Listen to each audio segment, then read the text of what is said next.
e voltar. E ele transformar isso num documentário para televisão, etc. Esse era o projeto dele. E aí, só que para você ir para a Antártica com um barco particular, tem uma série de protocolos que você tem que seguir, como eu já falei.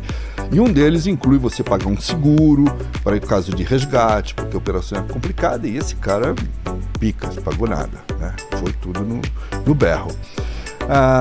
E ele foi para a Antártica, só que ele, como ele estava fazendo um documentário, ele queria pegar as condições mais hostis possíveis para dramatizar a coisa. E a Antártica, você só pode ir para a Antártica durante o verão antártico. Não tem nada a ver com o verão nosso, como a gente conhece, mas é a única época que você consegue ir. Tem luz, etc. E esse cara, propositalmente, para poder gerar imagens mais impactantes, ele deixou para ir bem no finalzinho da temporada, já quase na época que não permitiria mais ir, para poder, durante a viagem com o quadriciclo, gerar imagens, tem tormentas de neve, aquelas coisas. E ele foi. E ele parou nessa baía, o barco dele, desembarcou os 2 quadriciclos, ele e mais o outro, deixou 3 companheiros no barco, um deles responsável pelo barco, e pegaram os quadriciclos e partiram lá. Ele tinha um rádio via satélite, com que de vez em quando ele falava com o barco, e eles partiram lá na expedição deles. Mas já era final da temporada, começou o tempo começou a piorar. E aí, enquanto eles estavam parados na baía com o veleiro ancorado, amarrado, etc., chegou uma fragata da Marinha da Nova Zelândia, que vinha abastecer a estação, que havia ali. E a fragata detectou que tinha um veleiro ali, levantou os dados e viu que aquele barco não tinha autorização para estar ali. Muito menos cumprido o protocolo do seguro, de informar que ia para a Antártica, não sei o quê. E aí,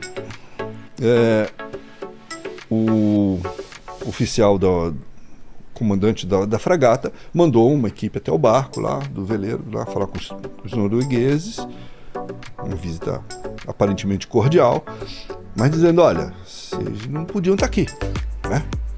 Mesmo porque isso aqui é uma base que não permite acesso, não sei o quê. E vinha uma tempestade chegando, o tempo estava prestes a mudar. E essa equipe visitou o barco lá, fizeram até umas fotos já dos 3 caras e voltou para a fragata.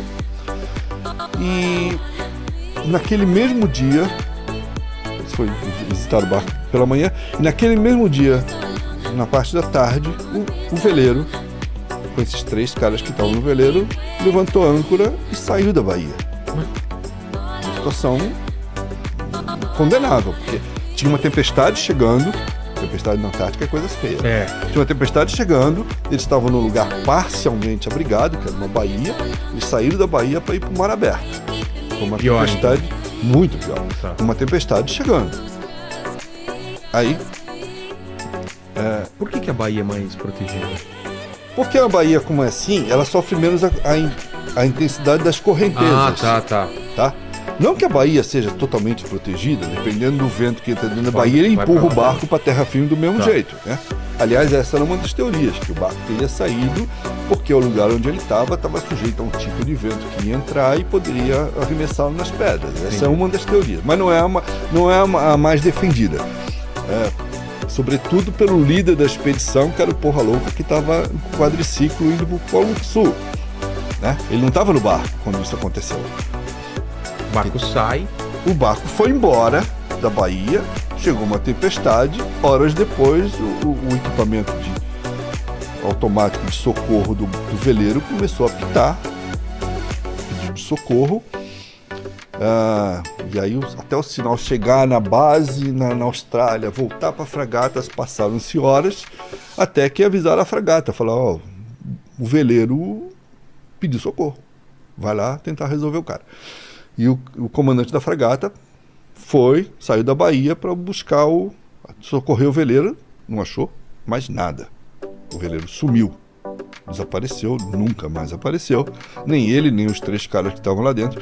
Apareceu tempos depois das balsas que tinha no veleiro, apareceu vazia, boiando no mar lá, mas nunca se soube Claro, ele foi colhido pela tempestade e afundou, isso todo mundo tem certeza. Mas nunca se soube o principal motivo. Por que ele saiu da Bahia se vinha uma tempestade? Ele sabia que vinha uma tempestade. Por que ele saiu?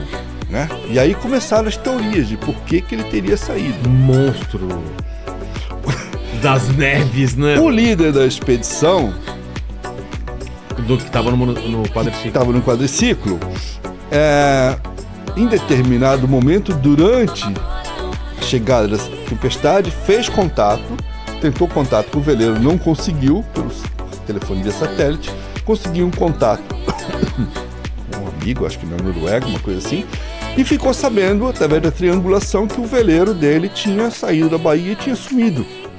Aí ele voltou para a Bahia, onde ele estava, no quadriciclo.